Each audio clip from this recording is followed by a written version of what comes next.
Hello and happy 2025 to all who celebrate the sun slowly burning out, a fiery titan shedding its radiant crown in a fiery blaze before fading into eternal darkness as a cold, silent shadow of its former glory. Let's talk about video games. There are very few guy friends that I've talked to in my life that haven't at least mentioned the dream of someday making their own video game. It's an extremely appealing endeavor, and I'll say from personal experience, it's also extremely gratifying. If you've been on the fence about diving into the world of game development, or maybe this is the first time that you've ever considered doing it, let me encourage you that this is the best time in world history to get started. But why should you listen to me? Well, because I've been in the exact position that you're in right now. I used to love watching YouTube videos about game development just because I thought they were interesting. Then in 2018, I started to learn how to make video games in my spare time. I created a few hobby projects, mostly on the evenings and weekends. Then I got a job in the games industry, and I worked there for a few years, and I learned a ton about what it takes to make video games. I worked on some awesome teams, and I was able to work on some really cool games like Rift of the Necrodancer and Funko Pop Blitz. Then I quit my full-time job to make my own video games. I've now released 2 of my own games across all major platforms, and I have learned so much throughout that whole process. And I learned how to do it all on my own. It's been a really fun journey over the past 6 years, going from a hobbyist game developer to a professional game developer to a solo indie dev entrepreneur. It's been extremely rewarding, and I'm proud of myself for transitioning my career into a trajectory that I want to go in. All that to say is that I've sat where you sit right now, and I want to encourage you to make video games in 2025. When I started out, I started making games that look like this. And then I started making games that looked like this. And then I started making games that looked like this. And in this video, I want to go through the roadmap for how I perceive the game developer's journey. This has been a helpful mindset for me, and I hope that it will be helpful for you as well. I think about becoming a game developer as a 4-step process. And those 4 steps are: number 1, figuring out what you want.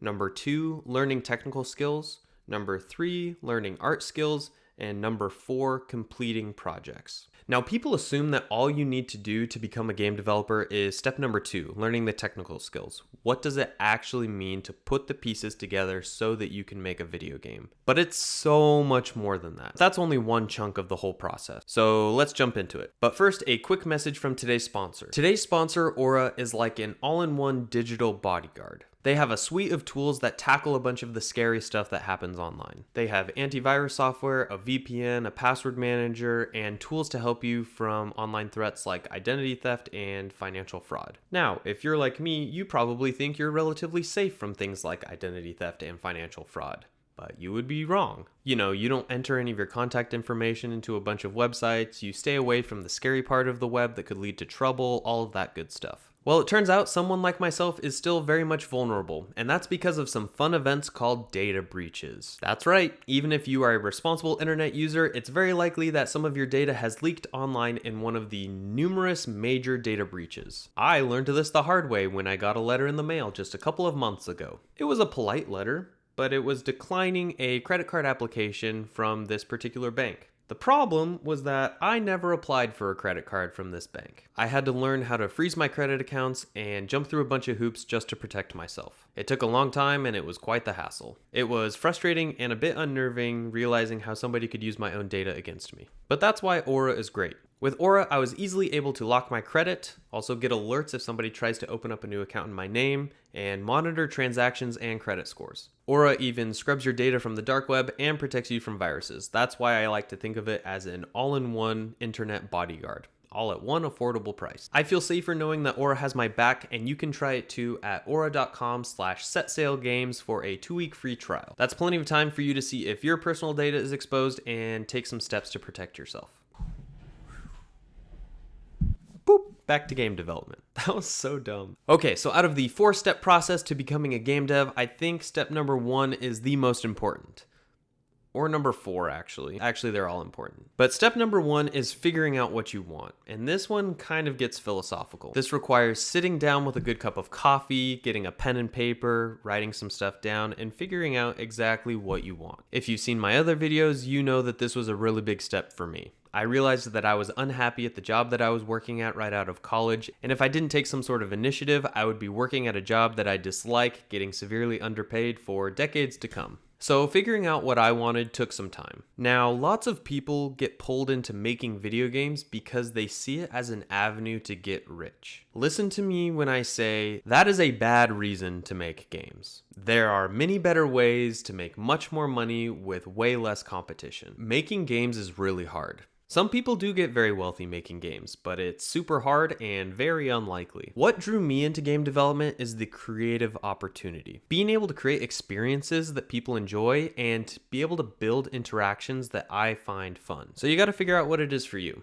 Do you want to make games just as a hobby? Spend a couple hours every week or every month just tinkering around, building something cool that you can show your friends and family? Or maybe you want to shift your career into something that you find more enjoyable. Or maybe you like the idea of tackling a project from every side. Programming, design, art, sound, marketing, finance, business, all of that stuff.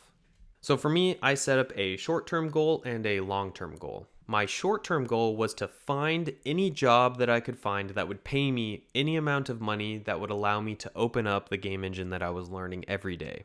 That way, I felt like I was getting paid to learn. It didn't matter what I was working on, I just wanted somebody to pay me to learn so that I could figure out the technical processes of the ins and outs of how games are made. I figured that this would propel my learning exponentially because my learning wouldn't just be constrained to evenings and weekends. And I was right. Now, my long-term goal was to live off of the games that I create independently. I wanted to eventually be in control of my work schedule so that I could choose my own work hours. I got to choose the projects that I worked on, and winning for me looked like being able to continue making my own games year after year. So it's not an easy question to answer. What do you want? And it'll be specific for each person watching this video. But my advice is not to become a game developer if you want to get rich. And also realize that game development is something that can just stay as a hobby. It doesn't need to be your job, and it can be something that you do for fun. Okay, so once you've got that figured out, it's time to move on to step 2, which is learning technical skills. And this is the one that everybody finds super intimidating. But remember earlier I said that this is the best time in all of history to be able to learn to make video games. And that's because everything is online and free. The tools are free, all of the tutorials are free. I mean, yeah, you can buy online courses to accelerate your learning, but everything is out there for the taking. There's millions of hours of free tutorials online. People put free assets out there for you to use. All you need is a computer and an internet connection, and you can make video games. The caveat to this is that you have to be a good self-learner. Otherwise, you'll have to figure something else out. Either go to like a proper school so that you can learn in a classroom environment, or maybe find some people that you can team up with and do like an accountability learning system. But if you have the desire and the drive, all the resources are out there and they're free. Now, most people that I talk to are most intimidated by the programming aspect of game development. And yeah, that can be a daunting thing if you've never written a line of code in your life. However, most game engines now have robust capabilities for a drag and drop interface called visual scripting.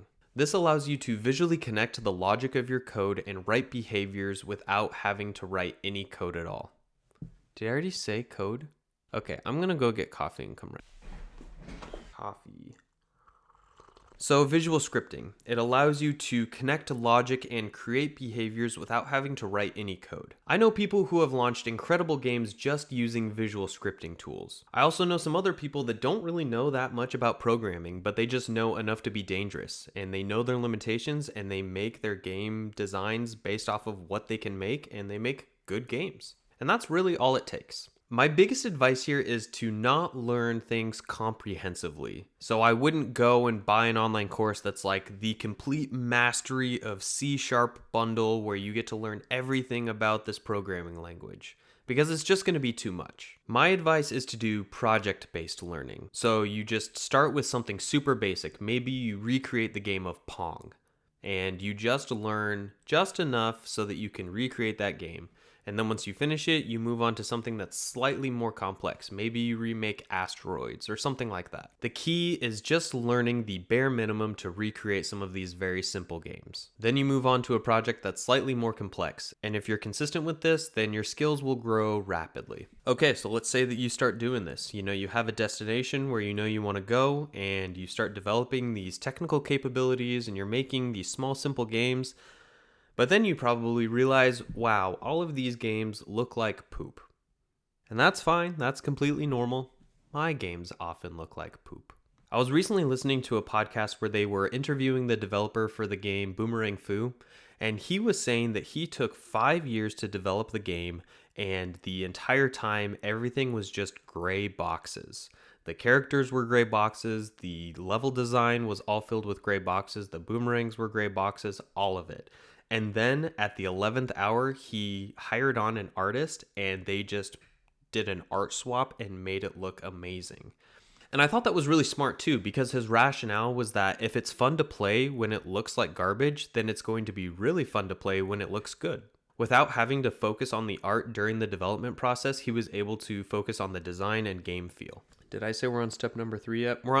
We started step number 3. Step number 3 is to learn art skills. So you could do what that guy did too. You can outsource all of your art. That is an option. But even if you do hire somebody out, you're still going to have to cast a vision for what you want the art to look like, most likely. And so that requires developing a certain taste for what good art looks like, or at least what the artistic vision for your games should be. So I think as a game developer, it's important to grow at least a little bit of an artistic taste. And what I found to be the most important for somebody that has come from the software world and isn't very naturally artistic is to learn a good sense of color theory.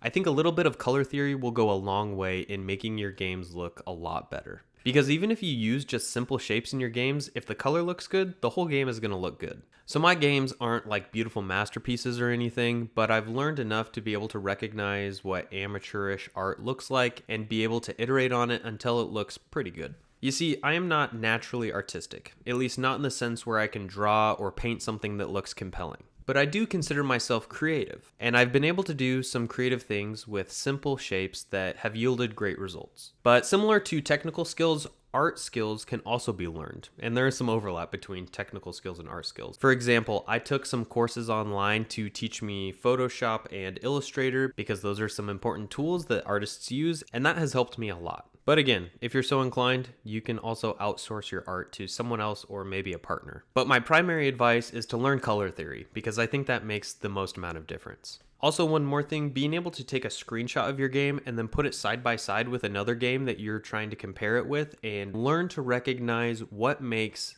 this game look good and what you can change about your game to make it look like this other game. Most people can't make something look pretty from just a blank canvas, but if you're comparing something, you can recognize differences and then that will help you tune your artistic taste, if that makes sense. And finally, the last step of the process, which is the most important, probably. I don't know, they're all pretty important. Step 1 is very important. Step 2 is very important. Step 3 is semi-important. Step 4 is very, very important. And this is the step that everybody ignores, and you probably will too. But hey, I'm going to go over it anyway because I think it's vital to becoming a competent game developer. The last step in the process is learning how to finish games. And this was actually the subject of the very first... Ow, I hit the table. And this was actually the subject of the very first YouTube video that I ever uploaded. And I feel just as strongly about it today. You see, finishing is a skill. Most people enjoy the process of kicking up a new project, throwing in some prototypes, and having fun at the beginning. But then being able to tie a bow on the project at the end and complete it and ship it, it's not very fun, and nobody does it. Everybody just gets like 60-70% of the way through completing a project and then they abandon it and then start a new one. But you will never get anywhere if you consistently do that. I've had to learn the discipline of pushing off new ideas and just focusing on the one that's in front of me until it's done. Because unless your game is finished and published somewhere, nobody's going to be able to play it. So whether you're a hobbyist or you are trying to look for a job in the games industry or you're trying to sell your own games independently, all of these require that you ship games so that people can play them. And one of the most important notes that I found here to make my life easier is to start with a very small, achievable concept. And then as I grow my muscle of finishing, I can slowly expand the scope of the games that I'm making. Because if you bite off more than you can chew, then what? You might get discouraged and never finish the game. Yeah, that makes sense. Past Thomas, who wrote the script. Yeah. So not only did finishing game projects increase my credibility drastically when applying for positions at different game studios, but it also helped me learn about parts of game development that no one really talks about. These include learning the publishing processes for different online stores, the opportunity to work with publishers, how to incorporate different SDKs into my game for things like in-app purchases or advertisements or analytics tracking, how to market games on social media, and on and on and on it goes. And you can't learn how games get published unless you are able to bring your game to the finish line. So my advice is that the last 10% of your game project matters more than the first 90%. Finish what you start, put your finished game somewhere so that other people can play it. Alright, so that's my roadmap for becoming a game developer in the year 2025. Thanks for making it to the end of this video. Like it if you actually liked the video, subscribe if you haven't already, and I will see you real soon in the next one.